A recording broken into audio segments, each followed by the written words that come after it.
Alerta geral: após Gerson ser cortado da seleção brasileira, Arrascaeta é substituído ainda no primeiro tempo e preocupa. Flamengo prevê R$1,5 bilhão de receita em 2025 e diz que dívida aumentou de 48 para 346 milhões de reais.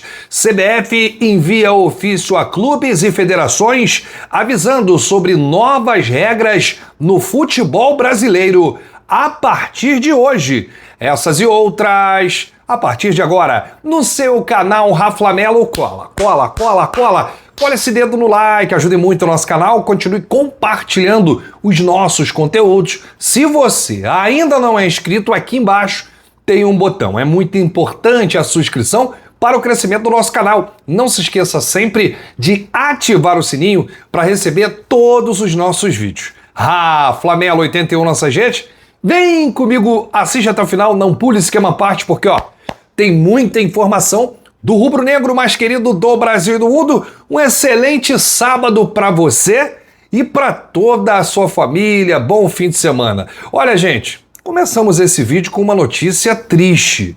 Porque essa data FIFA, a primeira data FIFA de 2025, vou te contar uma coisa. Pelo amor de Deus, veio para causar estrago no Flamengo, que liga o sinal de alerta para os seus principais jogadores. Após Gerson ser cortado da seleção brasileira, ele saiu de campo chorando, vai realizar exames no Rio de Janeiro, ele realizou na seleção, não detectou lesão. A gente espera que continue assim, seja apenas dores. Mas ontem, Arrascaeta, o nosso camisa 10, preocupou a nação, porque ele foi substituído aos 41 minutos do primeiro tempo para a entrada do De La Cruz. A Argentina ainda venceu o jogo com um golaço do Almada, que jogou no Botafogo, né? A Argentina já classificada para a Copa do Mundo 2026, assim como o Brasil, mas fica aí essa preocupação, né? Porque, segundo o repórter da TV Globo, Rafael Sibila, Arrascaeta havia se queixado de um desconforto na coxa direita e um médico do Uruguai se aproximou dele e borrifou aquele spray, né, que passa a dor na hora, tira aquele incômodo na região.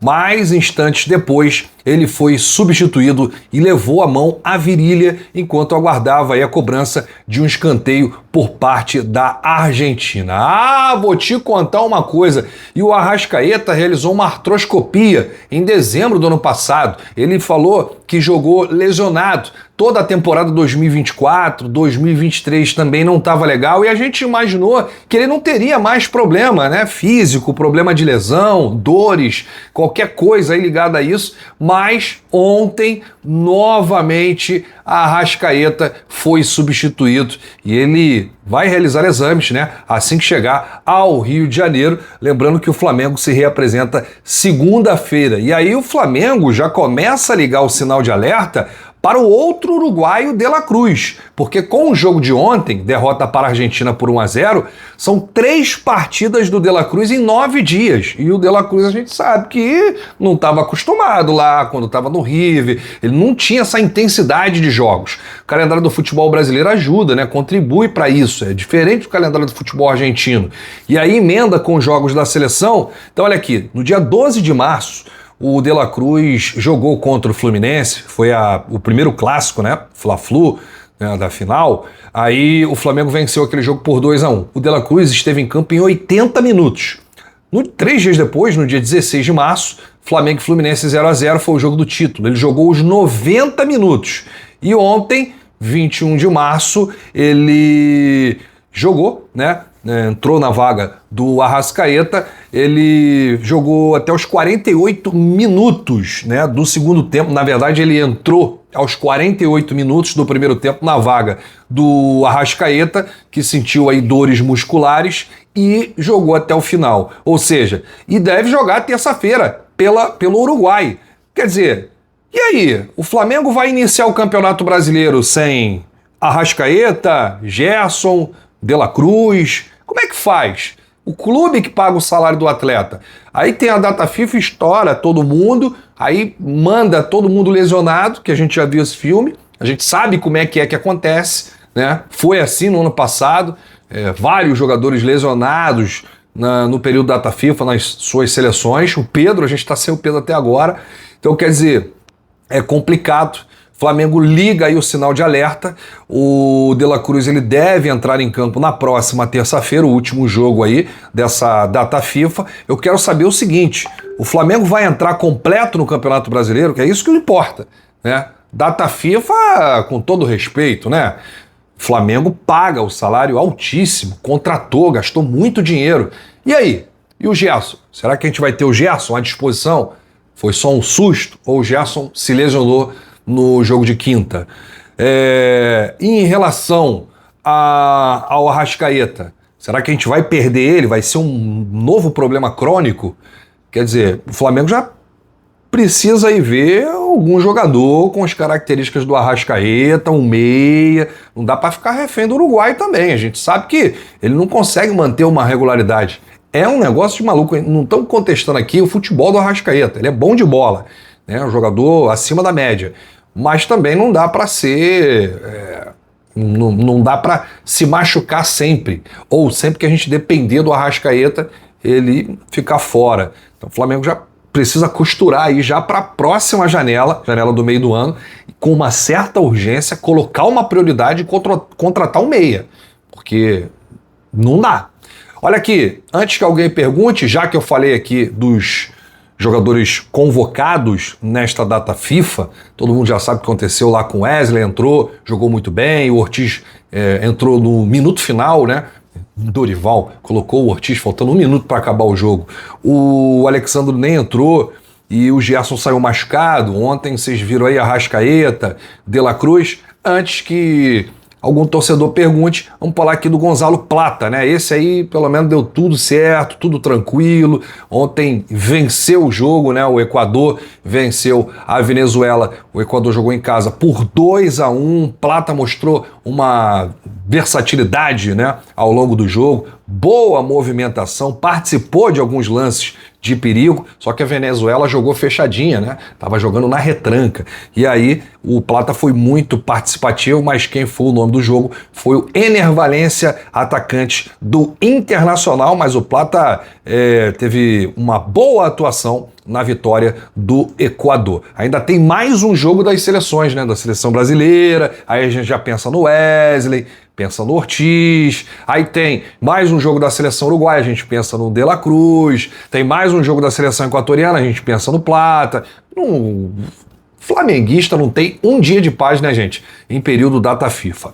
Bom, vamos falar aqui da CBF, porque a Confederação Brasileira de Futebol enviou aos clubes e federações avisando sobre novas regras que serão implementadas no futebol brasileiro a partir de hoje, dia 22 de março. Uma loucura, vai mudar assim de repente. Ninguém foi avisado, né? Tipo, com 1 mês, 2 meses de antecedência, ou com 1 ano de antecedência. Olha, 2025 vai mudar as regras, algumas regras do futebol brasileiro. Vai se preparando. Não, é assim, da noite pro dia. Pum, hoje já começa a valer a nova regra. Ou começam a valer hoje as novas regras que a gente vai trazer aqui, quais são as principais mudanças.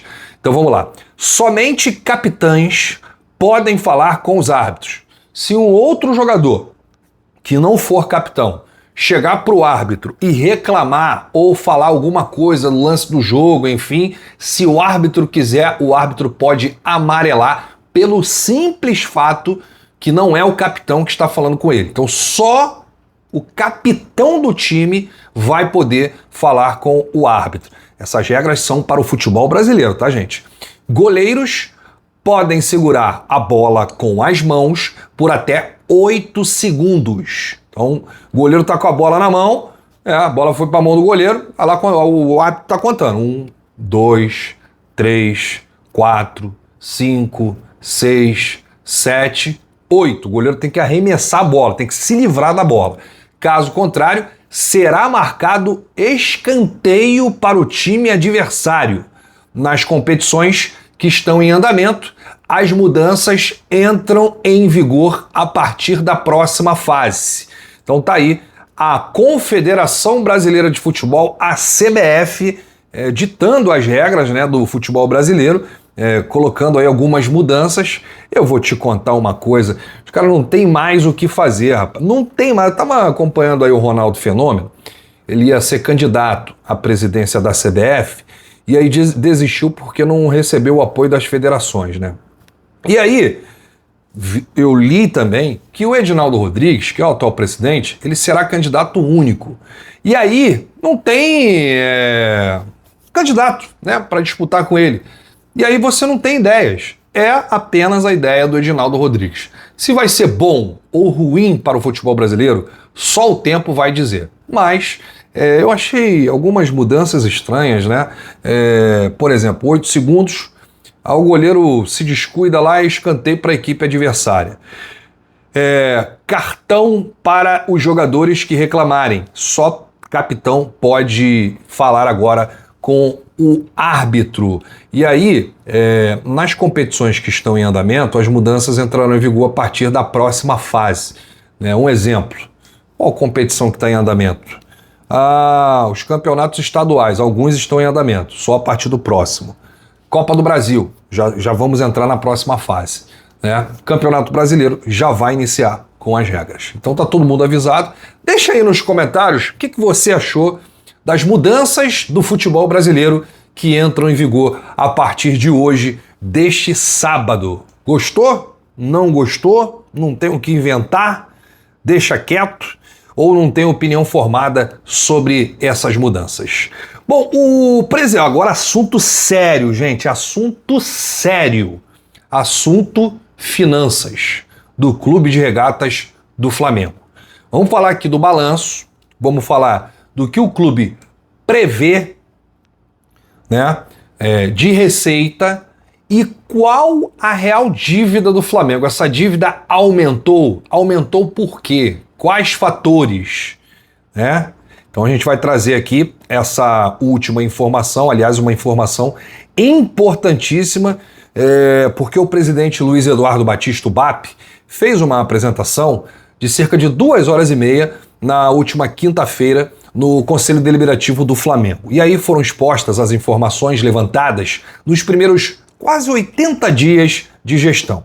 O encontro preparou o terreno para 2 reuniões importantes que acontecerão em abril. No próximo mês, o Conselho Deliberativo vai se reunir para aprovar as contas de 2024 e também o novo orçamento de 2025, com mudanças feitas pela diretoria eleita com diferença de 55 milhões de reais.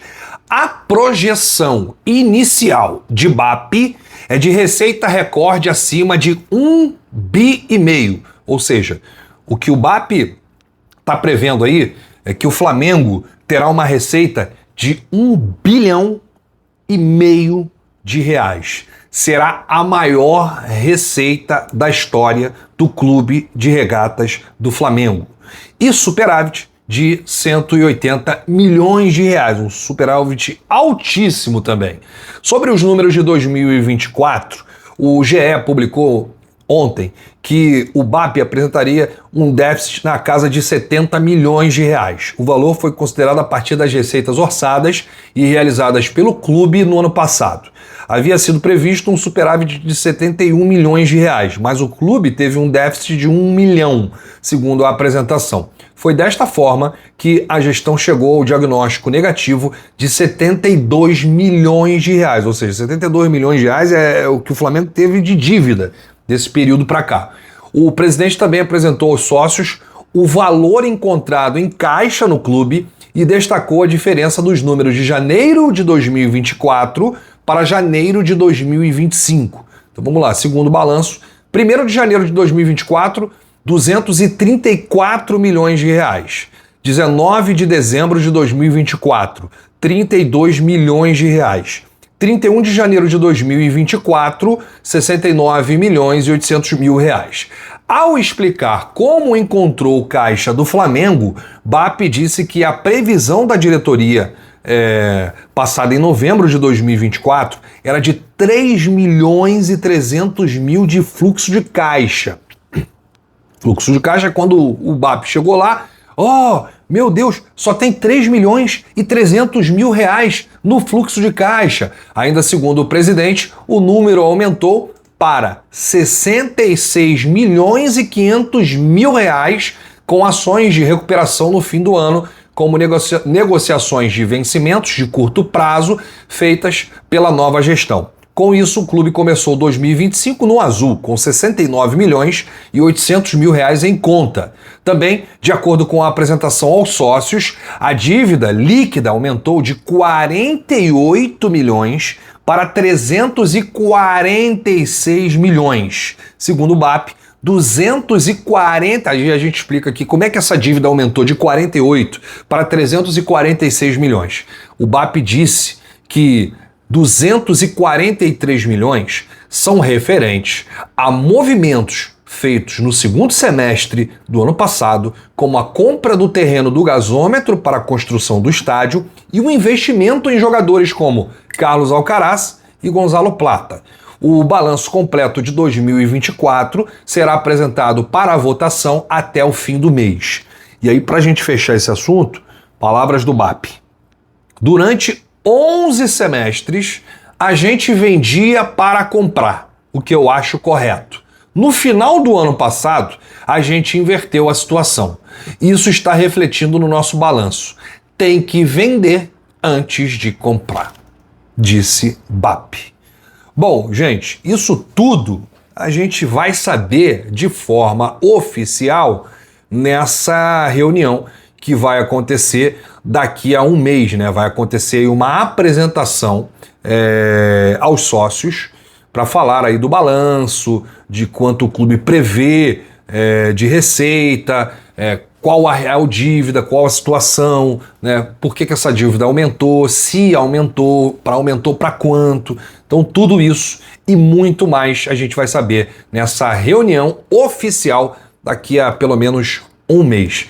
Mas eu que sou leigo em números nessa questão aí de finanças do clube, assim como muitos que estão acompanhando agora, eu confesso que eu fiquei um pouquinho assustado com essa dívida que aumentou de 48 milhões para 346 milhões. Mas foi explicado o porquê do aumento, né? A gente comprou o terreno do gasômetro para a construção do nosso estádio. Se o BAP vai fazer o estádio, são outros 500. Mas o Landim comprou o estádio no leilão da prefeitura no ano passado e pode fazer o que quiser. Deixar parado, vender o terreno lá do gasômetro, lá no Porto Maravilha, construir o estádio, ou não fazer nada, ou construir um shopping, ou vender pelo dobro do triplo, pode fazer o que quiser.